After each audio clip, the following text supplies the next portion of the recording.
See What I See, exclusive on Spotify. Download Anchor untuk bikin podcastmu gratis.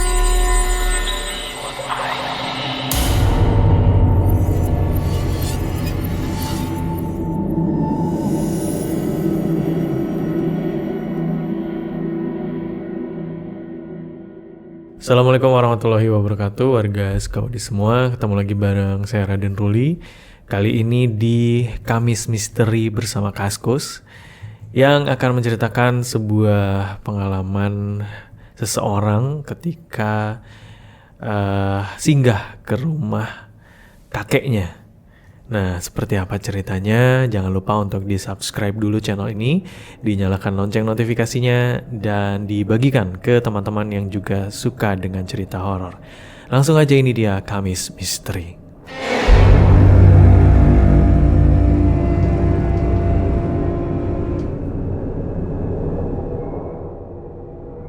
Aku Vino.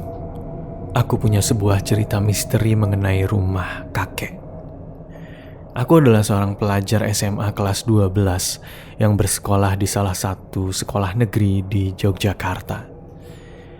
Walaupun sekarang aku dan orang tua menetap di sana, sebenarnya kami berasal dari Wonosobo.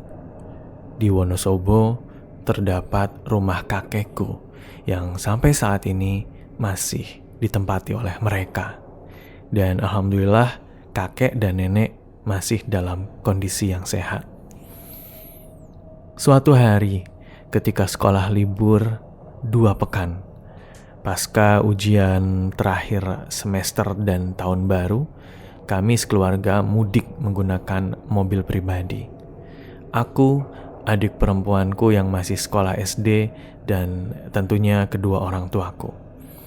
Ya, walaupun mudiknya tidak terlalu jauh, setidaknya kami tetap pulang ke kampung halaman, yaitu kampung halaman ayah.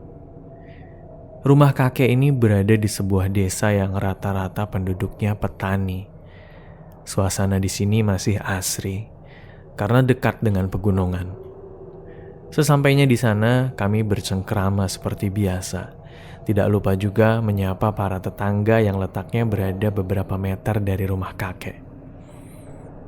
Bisa dibilang jarak antar rumah ini agak berjauhan, sehingga ada lahan kosong di antara rumah-rumah di desa ini.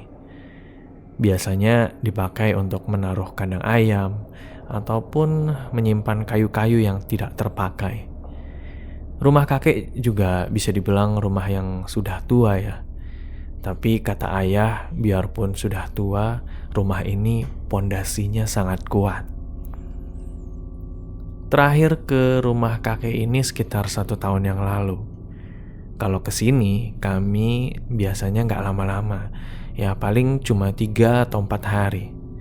Terus balik lagi ke Yogyakarta. Ya, sekedar melihat kabar dan kondisi kakek nenek saja.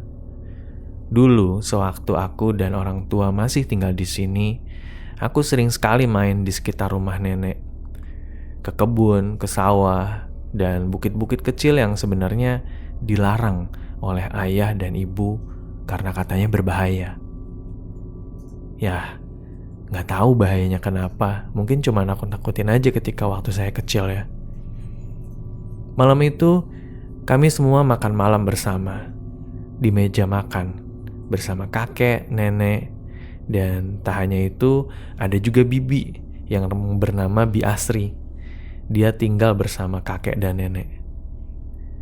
"Viva, makan yang banyak ya," ucap kakek kepada adik perempuanku yang bernama Afifah. Sedangkan ayah dan nenek sedang mengobrol seputar kehidupan petani di desa akhir-akhir ini. Dan aku hanya fokus makan, karena tidak ada anak seumuranku yang bisa diajak ngobrol. Setelah sekitar setengah jam, kita di meja makan. Akhirnya selesai juga. Ibu dan Bu Asri mencuci piring di dapur. Kakek dan ayah mengobrol, sedangkan aku sibuk dengan gadgetku, mengecek sosial media seperti biasa. Ya, walaupun sebenarnya di sini sinyalnya agak susah ya. "Kak Vino, boleh nenek minta tolong?" Tanya nenek yang masih duduk di kursi kepadaku. "Oh, minta tolong apa, Nek?" Tanyaku sambil menyimpan gadget di saku baju. "Tolong kamu ke kamar nenek, ada bungkusan berisi baju. Baju-baju bagus itu, mungkin aja kamu suka. Nanti kita pilih sama-sama ya yang bagus," ujar nenek. Kemudian aku mengiyakan permintaannya dan segera pergi ke kamar nenek. Kalau dipikir-pikir, sudah lama juga aku tidak masuk ke kamar itu sejak aku kecil. Saat kecil dulu, aku sering main di kamar nenek. Tapi sejak pindah ke Yogyakarta dan bertumbuh dewasa, aku jadi tidak pernah lagi masuk ke sana. Dan ini pertama kalinya sejak bertahun-tahun lalu. Aku masuk ke dalam kamar itu. Kini lampunya sudah lebih terang dari sebelumnya. Ranjang tidur tua pun masih sama dengan dahulu. Banyak barang-barang antik juga di sini. Tapi aku hanya ditugaskan mengambil bungkusan baju. Bungkusan baju yang lumayan berat ya untuk diangkat. Dan aku juga sempat berhenti, kemudian menatap sebuah lukisan. Lukisan itu adalah lukisan tua yang sudah sejak lama ada di sana. Sebuah lukisan rumah adat Jawa di tengah hutan, terbingkai rapi dan dipajang di dinding kamar nenek. Aku menatap beberapa detik ke arah lukisan itu, dan aku menyadari satu hal yang benar-benar aneh. Dulu, saat aku kecil, aku ingat betul kalau di dalam lukisan itu ada sosok wanita berbaju kebaya yang sedang berdiri di depan rumah itu. Tapi sekarang tidak ada. Hanya sebuah lukisan rumah. Apakah sosok wanita itu sengaja dihapus? Karena bungkusan ini berat, aku segera mendatangi nenek dengan membawa bungkusan baju itu. Kemudian aku juga bertanya kepada nenek mengenai lukisan itu. Dan nenek menjawab, "Dari dulu lukisannya memang begitu. Lukisan rumah adat Jawa. Gak ada itu tambahan perempuan pakai kebaya," ucap nenek menjelaskan kepadaku. "Tapi Nek, aku tuh ingat betul loh. Gak mungkin salah lihat, Nek. Dulu waktu kecil ada sosok perempuan di dalam lukisan itu," kata saya menjelaskan. "Ya mungkin itu lukisan lain. Kamu salah lihat kali, Vin," jawab nenek sambil membuka bungkusan baju di plastik itu. Aku pun menyingkirkan pikiran itu sejenak, walaupun sebenarnya aku masih penasaran. Aku membantu nenek memilih baju. Ya sebenarnya sih tidak ada yang aku suka dari baju-baju itu ya. Tapi karena nenek menyuruhku untuk membawa beberapa untuk disimpan, ya aku menghargai apa yang nenek minta. Setelah selesai membantu nenek memilih baju, aku masuk ke kamar. Kamar ini sudah disediakan oleh nenek dan kakek khusus untuk keluarga kami. Aku kembali bermain gadget sambil berbaring di ranjang. Tapi pikiranku masih mengarah pada lukisan itu. Ingin rasanya aku kembali ke masa lalu dan mengecek secara langsung bagaimana sosok wanita itu bisa hilang dari lukisan. Atau jangan-jangan sosok wanita itu memang sudah tidak ada dari dulu. Atau sengaja dihapus. Tapi bagaimana cara menghapusnya? Entahlah. Menurut penuturan nenek, sosok yang aku maksud itu memang dari dulu tidak ada. Waktu berlalu begitu cepat. Singkat cerita, aku dan keluarga sudah 3 hari berada di rumah nenek. Kami jalan-jalan ke perkebunan, makan makanan khas desa, dan masih banyak lagi yang kami lakukan di sana. Tapi gak tahu kenapa pikiranku cuma mengarah ke lukisan itu. Seakan lukisan itu terus mengikutiku setiap saat. Bahkan di saat-saat ketika aku bersenang-senang dengan keluarga, lukisan itu selalu muncul dalam ingatanku. Yang paling parah, aku bahkan sempat bermimpi tentang lukisan itu. Di dalam mimpi aku melihat wanita itu membuka pintu rumah yang ada di dalam lukisan itu dan berdiri di depannya seperti biasa. Setelah mimpi itu, aku yakin ada yang tidak beres. Suatu waktu aku diam-diam mengecek lagi ke kamar nenek. Tapi tetap saja tidak ada apa-apa di sana. Di lukisan itu, selain rumah adat Jawa, tidak ada wanita yang aku maksud. Dalam penyelidikan itu, aku bahkan bertanya pada ibu dan ayah. Anehnya, mereka juga bilang kalau di lukisan itu memang tidak ada sosok wanita. Hanya gambar rumah tua dengan adat khas Jawa. Saat itu aku semakin bingung dibuatnya. Hingga hari kelima, di hari ini aku berpamitan dengan kakek dan nenek untuk pulang ke Yogyakarta. Ya, liburanku memang masih panjang, tapi ayah harus bekerja pasca libur tahun baru. Aku dan yang lainnya mulai naik ke mobil. Aku duduk di belakang bersama Afifah, adikku. Nenek, kakek, dan Bi Asri berdiri di depan rumah untuk mengantar kepulangan kami. Sayang sekali, aku masih belum dapat jawaban tentang lukisan itu dan harus pulang dengan rasa penasaran.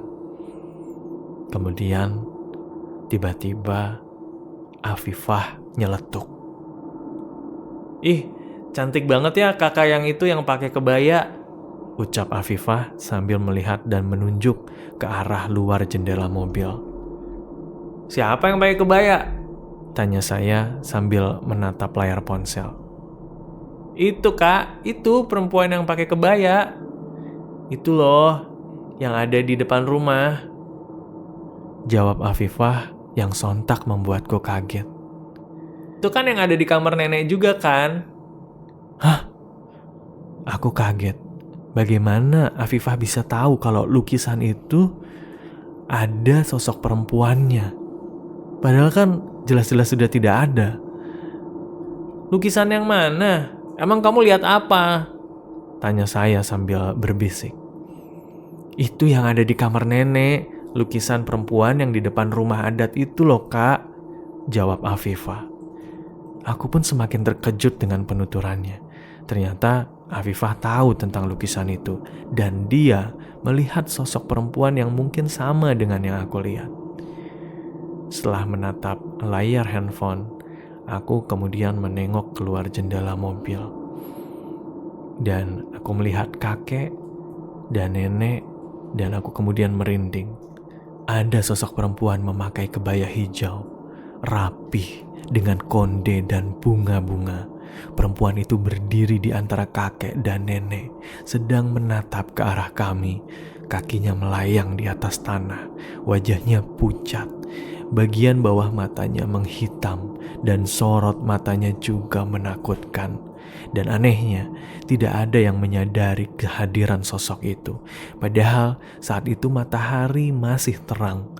Apa mungkin makhluk halus itu muncul tidak kenal waktu? Dan saat itu aku berkeringat dingin, ketakutan, tidak berani menceritakan hal ini kepada siapapun. Mobil berjalan, mataku terus melihat sosok itu, sampai kakek dan nenek berbalik masuk ke dalam rumah mereka. Namun mereka tetap tidak menyadari kehadiran sosok berkebaya itu yang terus-terusan menatap mobil kami dari kejauhan. Sejak saat itu aku membuat satu kesimpulan, kalau lukisan itu memiliki penunggu makhluk halus yang tidak bisa dilihat oleh sembarang orang.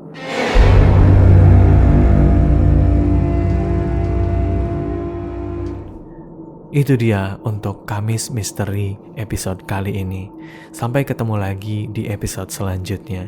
Jangan lupa untuk warga Sukawedi yang punya pengalaman atau cerita horor, baik itu pengalaman pribadi, pengalaman teman, saudara, bisa langsung saja dikirimkan via email di podcast.ceritahoror@gmail.com. Saya Raden Ruli pamit. Wassalamualaikum warahmatullahi wabarakatuh. Kamu punya pengalaman horor? Kirim ceritamu ke podcast podcast.ceritahoror@gmail.com.